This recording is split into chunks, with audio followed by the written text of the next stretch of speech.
దేవునికి మహిమ కలుగును గాక.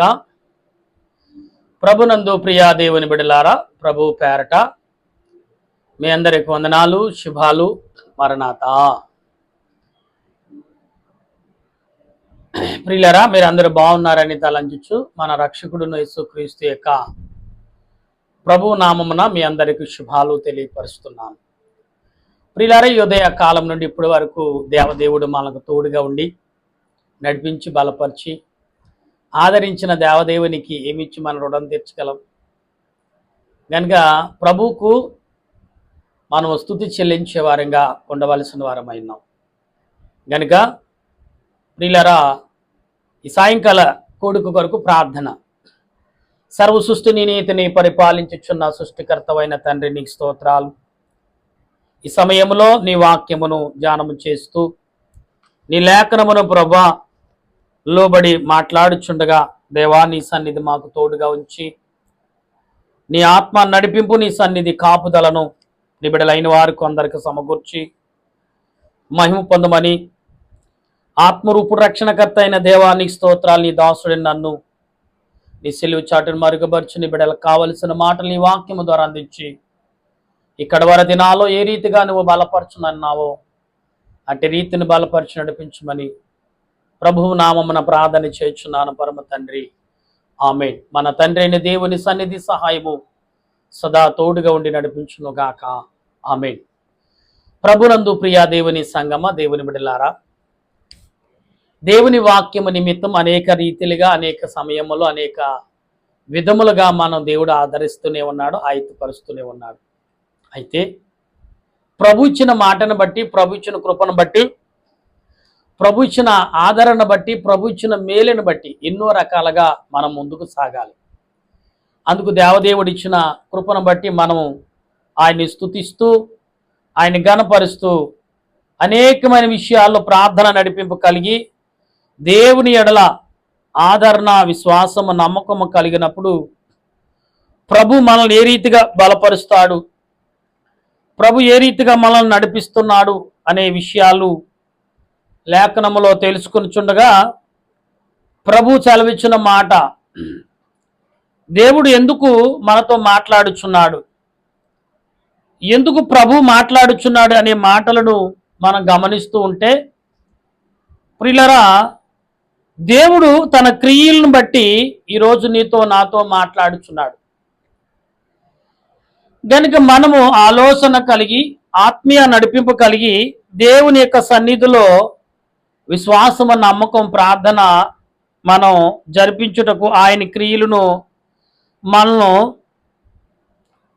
ప్రియులారా ఇక్కడ చూడండి, మనం ఉదయకాలము సుమారు 128వ వచనం వరకు మనం చదువుకున్నాం.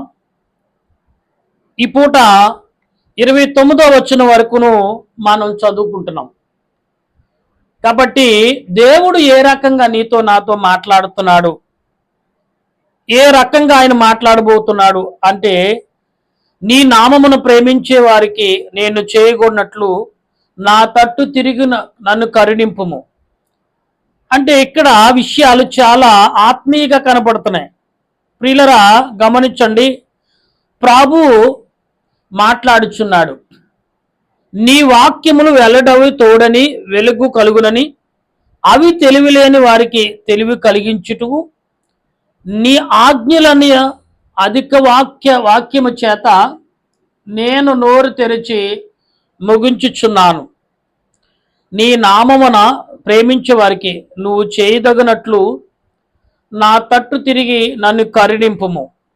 ప్రియులరా, దేవుడు తన క్రియలను, తన ఆలోచనను, తన తలంపులను, తన నడిపింపును దేవుడు ఇస్తున్నాడంటే ఎంతవరకు ఏ రకంగా మనం ముందుకు సాగుతున్నాం, ఏ రకంగా మనం సాగవలసిన వారమై ఉన్నాం, ఏ రకమైన దారిలో ముందుకు నడవలుతున్నాం మనం అనేది ఒకసారి గమనించాలి. ఈ సాయంకాల పూట దేవుడు ఎందుకు మనల్ని నడిపిస్తున్నాడు, దేని కొరకు నడిపించబోతున్నాడు ఈ లోకంలో, అసలు నడిపించడం కారణం ఏంటి? దావీదు గారు దేవునిని స్మరించండి, దావీదు గారు దేవుని స్తుతించండి, దేవుని కొనియాడండి. ఈరోజు మన అంశము కొనియాడటం అంటే ఇవాళ 4వ ప్రసంగంగా 5వ ప్రసంగంగా మీ ముందుకు వచ్చాను.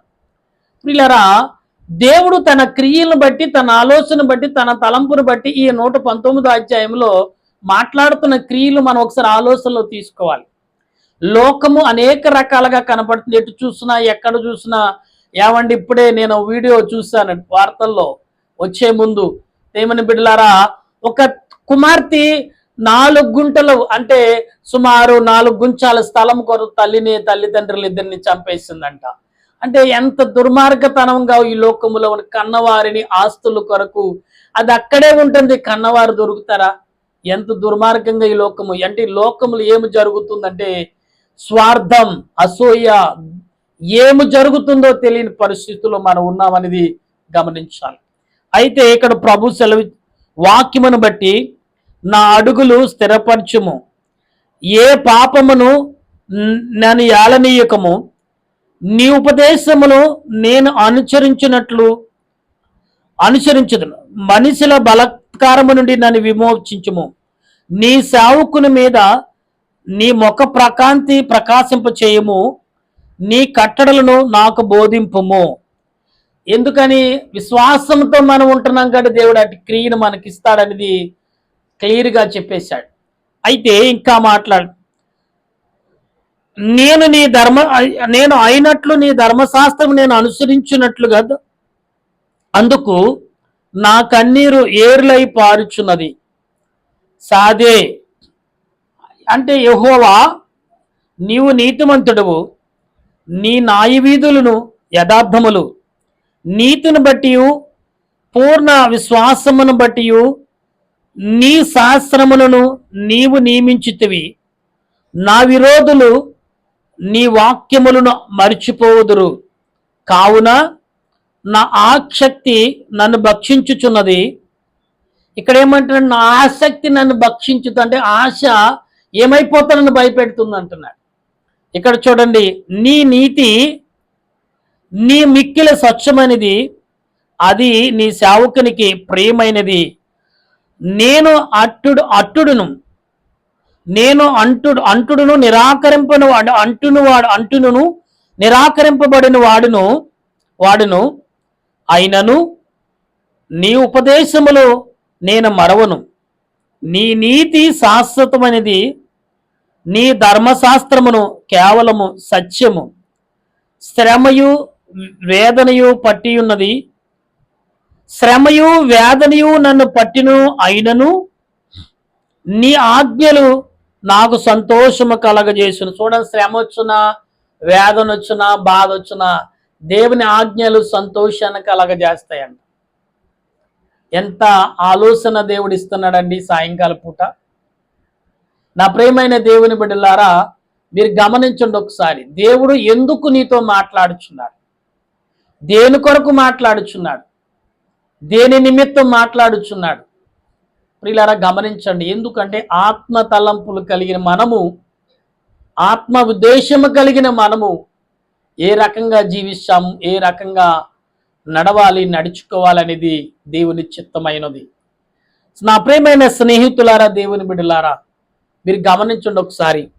ప్రభు సెలవిచ్చిన మాట ఎన్నడూ కూడా మరవలేము అనేది వాక్యం సెలవిస్తుంది. కనుక దేవుడు మనకి ఏమైతే చెప్తున్నాడో, ఏదైతే మాట్లాడుచున్నాడో, అటు క్రియలను మనం చేయుటకు వెనకాడకుండా ఉండాలనేది దేవుని ఉద్దేశం. నీ శాస్త్రములు శాశ్వతమైన నీతి గలది, నేను బ్రతుకున్నట్లు నాకు తెలివి దయచేము. కోఫ్ యెహోవా, హృదయపూర్వకముగా నేను మొరపెట్టుచున్నాను, నీ కట్టడలను నేను గైకుండునట్లు నాకు ఉత్తరమేమో. ఎందుకన్నాడు? యెహోవా, నీ కట్టడలు నేను గైకుంటున్నానికి నాకు ఉత్తరం. అంటే దేవుడు ఎప్పుడైతే దేవుని పట్ల విశ్వాసము, నమ్మకం, భక్తి, భయము, వినయము, విధేయత మన లోకంలో కనపరుస్తున్నాము, ప్రజల ఎడల కనపరుస్తున్నాము, విధేయతను చూపిస్తున్నాము, ఖచ్చితంగా మనం జీవిస్తాం. ఎందుకంటే ఆత్మ తలంపులు కలిగిన మనము, ఆత్మ ఉద్దేశాలు కలిగిన మనము, ఆత్మ క్రియలు కలిగిన మనము అట్టి రీతిలో ఆలోచన కలిగి ఉండాలి. ప్రియులారా, దేవుడు ఏం మాట్లాడుతున్నాడు, ఎందుకు మాట్లాడుతున్నాడు, ఎలా మాట్లాడుతున్నాడు అని మనం ఆలోచిస్తే అది కరెక్ట్ అయిన ఉపదేశం కానే కాదు అని మనం నమ్మి ఉండాలి. ఎందుకంటే దేవుడు ఈ రోజున మీతో మాతో మనందరితో మాట్లాడుచున్నాడు ప్రియులారా. ఎందుకు మాట్లాడుచున్నాడు, దేని కొరకు మాట్లాడుచున్నాడు అని మనం ఒకసారి ఆలోచనలోకి రావాలి. అయితే నేను నీకు మొరపెట్టుచున్నాను, నీ శాసనములు చెప్పున నేను నడుచుకున్నట్లు నన్ను రక్షింపుము. తెల్లవారకు మునిపే మొరపెట్టి తిని నీ ఏం చేస్తాడంట, తెల్లవారునే నేను మొరపెడుతున్న నీ వాక్యముకు నేను లోబడుతాను. అంటే దేవుని వాక్యము, దేవుని యొక్క మాటకు లోబడి మొరపెట్టినప్పుడు ఆ వాక్యం ఏం చేస్తుందంట, నేను ధ్యానించుటకై నా కన్నులు రాత్రి జాములు, అంటే రాత్రి మాపు పోకుండానే కన్నులు తెరుచుకుని, ఏంటి చీకటి ఉండగానే మన కళ్ళు దేవుని స్తుతించాలని ఏకూర్చామని, 3 గంటల జామున మనం లెగిస్తున్నాం. మనం లెగవాలని మన కన్నులు, మన దేహం ఉత్సాహపడుతుంది. కానీ శరీరం అలసిపోయి ఇంకా కాసేపు పడుకో అని వేదనకు గురవుతున్నాయి. ఇక్కడ ఏమంటుంది, రాత్రి జాము ఉండగానే నా కళ్ళు తెరుచుకుంటున్నాయని దావీదు.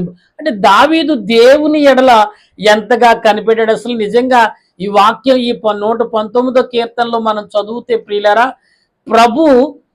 ప్రభుని దేవుడు అంటే దావీదు ఎలాగ వెంబడించాడు, అంటే దావీదు చేసిన ప్రార్థన, దావీదు చేసిన విజ్ఞాపన బట్టి దేవుడే ఆశ్చర్యపోయి మృత్యుడై తన ఇంటిలోనే ఒక నమ్మకమైన వాడికి ఎప్పుడు ఆయనతో తోడుగా నియమించేసుకున్నాడు. ఎంత అదృష్టం అండి. ఒక మానవుడి జన్మెత్తిన దావీదుకు ఎన్నో పాపాలు చేశాడండి. అతను లెక్కలేని ఘోరమైన పాపములు చేసిన క్షమించి కొట్టివేసి నీవు నా ఇంట్లో నమ్మకం. అంటే దేవుని ఎప్పుడు ఎలాగా కొనియాడాలో, కానీ పాపమైతే చేశాడు, కానీ దేవునిని కొనియాడటం, మరి ఆరాధించడం, దేవునికి స్తుతి చేయటం, ఏకూజాములు లేచి ఇదన్నీ కూడా మరవలేదు. అందుకే మనము ఒకవేళ తెలుసో తెలియకో చేసిన తప్పుతులములు దావీదు చేశాడు కదా, మనం కూడా అలా చేసి మన తప్పులు కడుకు. దావీదు తన తల్లి గర్భము నుండి స్తుతి మొదలు పెట్టాడు. నీవు ఈ లోకములో నీ తల్లి గర్భం నుండి స్తుతి మొదలు పెడితే ఖచ్చితంగా నీ పాపాలు కడగబోయబడతాయి. కానీ ఏదో అవకాశం దొరుకుతుంది, దావీదు గారి వాక్యం చదివితే నాకు ఉత్సాహం ఉద్రేకం పెరిగింది కదా, ఇప్పుడు నా పాపాలు కడుక్కుంటానంటే ప్రయోజనం. దావీదు పాపాలు చేసినా కానీ తన చేసిన స్తుతులు పాపములు నిలవలేకుండా పోయినాయి. అంత గొప్ప స్తుతి చేశాడు. తన జీవిత యావత్తు కూడా స్తుతి చేశాడు. రోజుకు 3 మార్లు ప్రార్థించేశాడండి. రోజుకి 7 మార్లు స్తుతి చేసేవాడండి దావీదు. రాజయ్యుండి 3 మార్లు ప్రార్థన చేయడానికి అవకాశం ఉంటుందా? ఈనాడు ప్రధానులకి అవకాశం ఉందా? ఎక్కడైనా మంచినీళ్ళు తాగే అవకాశం కూడా ఉండదు. వాళ్ళ జర్నీలోనే అన్ని భోజనాలు తింటారు, జర్నీలోనే మంచినీళ్ళు కూడా తాగుతుంటారు. అలాంటి మీటింగులు ఉంటాయి. ఇంకా ఎలక్షన్ మూమెంటే చూసుకోక్కర్లేదు, మంచినీళ్ళు కూడా తాగే సమయం ఉండదు పిల్లలు. ఎందుకంటే వాళ్ళు అలాంటి ఆలోచనలో ముందుకు సాగుతున్నారు. దేవుడు ఇక్కడ దావీదు ఆలోచనలతో సాగుతున్నాడు. దేవునిని స్తుతించాలి, దేవునిని గణపరచాలి. దేవుని కన్నులు మూసి నేనే పాపము చేయలేను, అన్ని ఆయన చూస్తున్నాడు. ఆయన ఎదుటి నేనేమని అడగగలను? అందుకే అడగకముందే దావీదు దేవుడు క్షమించుటకు సిద్ధపడ్డాడు. గమనించండి, ఇక్కడ నీ కృపను బట్టి నా మార ఆలకింపుము యెహోవా, నీ వాక్యమును విధులను బట్టి నన్ను బ్రతికింపుము. దుష్కార్యములు చేయవారు నీ ధర్మశాస్త్రమును త్రోసివేయవారును. ఇక్కడేమో ధర్మశాస్త్రం అంటే లోకములో దేవుని గ్రంథము, పరలోకంలో పరలోక గ్రంథము, అలాగే భూలోకములో శాసనాలు కొన్ని ఉన్నాయి. మనం చాలా రీతిలుగా మనం అర్జెంటుగా వెళ్ళిపోవాలి. అక్కడ వెళ్ళి 5-10 నిమిషాలు కానీ రాంగ్ రూట్లో అట్లాగెళ్ళి పోలీసుల మీద తిరగబడతాం, అధికారుల మీద తిరగబడే మనుషులు కూడా లేకపోలేదు. అటువంటి వారు ఈ రకమైన స్థితి కలిగి ఉంటే ఏ రకంగా మాట్లాడాలో అలాంటి వారితో.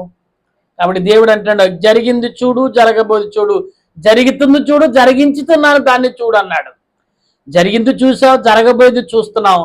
ఇప్పుడు నేను జరిపించిన ఏదైతే నీ కళ్ళ ముందు అది కూడా చూడు, తర్వాత దాని ముగింపును కూడా చూడు, 4 విధములుగా చూడమంటున్నాడు దేవుడు. అలాగే తూర్పు, ఉత్తరం, దక్షిణము, పనమట, 4 దిక్కులు, 4 విధములు, 4 పదాలు, 4 పెద్దలు, 24 యొక్క జీవులు. ఎక్కడ చూసి 4 సంఖ్య, తండ్రి, కుమార, పరిశుద్ధాత్మ, త్రియేక దేవుడు ఆదరణ మనకి ఎప్పుడు కౌడు ఉండాలి అనేది లేఖనం చెప్తుంది. అయితే యెహోవా, నీవు సమీపముగా ఉన్నావు, నీ ఆజ్ఞలన్నీ సత్యమైనది, నీ శాసనములను నీవు నిత్యముగా నీ శాసనం నిత్యము స్థిరపరిచితివి. నేను ఇక్కడ మాట్లాడుతున్నాడండి 52లో ఏమంటున్నాడు? నేను పూర్వం నుండే వాటిని తెలుసుకున్నాను. ఎలా తెలుసుకున్నాను? పూర్వంలో తల్లిదండ్రులు చెప్పారు, తల్లి చెప్పింది, తర్వాత తండ్రి చెప్పాడు, తర్వాత దేవుడు చెప్పాడు. అందుకే పూర్వమే నీ విషయాలు నాకు తెలుసు. మరి ఎలా పాపం చేశాడని మీరు ప్రశ్నిస్తే, దేవుని బిడ్డలారా, రాజుగా ఉన్నవారు కాబట్టి, శరీర సంబంధంగా మానవుడు కాబట్టి కోరికలు కలిగి ఉన్నాడు దావీదు గారు. కాబట్టి ఆ రీతిగా చేసి ఉన్నాడు, ఎవరికి అన్యాయం చేయలేదు. కానీ దేవుడు చూడండి, ఎన్ని పాపాలు చేసినా పాపాలకు శిక్షణ మాత్రం తానే భరించడానికి సిద్ధపడ్డాడు దావీదు గారు. అందుకే దావీదు అంతట వాడు. అందుకే దావీదు గారు 150 అధ్యాయాలు రాయడం గల శక్తిమంతుడిగా దేవుడు నిలబెట్టాడు. ప్రియులారా, గమనితే రేష్, నేను నీ ధర్మశాస్త్రమును మరిచిన వాడును కాను. నా శ్రమను విచారించి నన్ను రెట్టింపు చేయము. నా పక్షముగా వ్యాజ్యమాడి నన్ను విమోచించుము. నీవిచ్చిన మాట చొప్పున నన్ను బ్రతికింపుము. భక్తిహీనులు నీ కట్టడలను వెతుకుదురు గనుక రక్షణ వారికి. భక్తిహీనులు అంటే దేవుడిని ఎరగకున్న వారికి రక్షణ దూరంగా ఉంటుందంట. కానీ రక్షణ కొరకు ప్రయాసపడిన రక్షణ వద్దు, మేము ఈ దగ్గరికి రామని తిరస్కరించుకునే రోజు ఒకటి ఉంటుందంట వాళ్ళకి. అందుకే చాలా మంది మన భక్తిహీనుల కొరకు ప్రార్థన చేయాలి. ఎందుకంటే మన ప్రార్థన విలువ తెలుసు, ప్రార్థన గుణపాఠం, ప్రార్థన యొక్క గొప్పతనం మనకు తెలుసు ప్రియులారా. కనుక మనం ప్రార్థన నడిపింపు కలిగి విశ్వాసముతో నిత్యం ప్రార్థించేవారుగా ఉండవలసిన వారమైనాం. అయితే యెహోవా నీ కనికరములు